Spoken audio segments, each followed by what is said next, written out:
This video is created by Amandari Chandio for the entertainment. शीर्षक खोई हुई चाबी। एक छोटे से गांव में अरमान नाम का एक लड़का रहता था। एक दिन वह गांव की पुरानी मस्जिद के पास खेल रहा था। खेलते खेलते उसे मिट्टी में दबी हुई पुरानी सुनहरी चाबी मिली। वह बहुत रहस्यमयी लग रही थी। अरमान ने सोचा, ये चाबी आखिर किस ताले की होगी? उसने मस्जिद के हर पुराने दरवाजे और बक्से में चाबी लगाई, पर कहीं भी फिट नहीं हुई।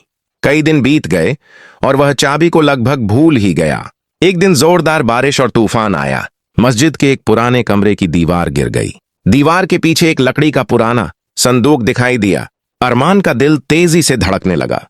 वह दौड़कर गया, चाबी निकाली और ताले में लगाई। क्लिक! ताल खुल गया। संदूक के अंदर पुराने सिक्के, कुछ कागज और एक चिट्ठी रखी थी। चिट्ठी पर लिखा था, असली खजाना वो नहीं जो तुम पाते हो, बल्कि वो है जो तुम तलाश के सफर में बनते हो। अरमान मुस्कुराया।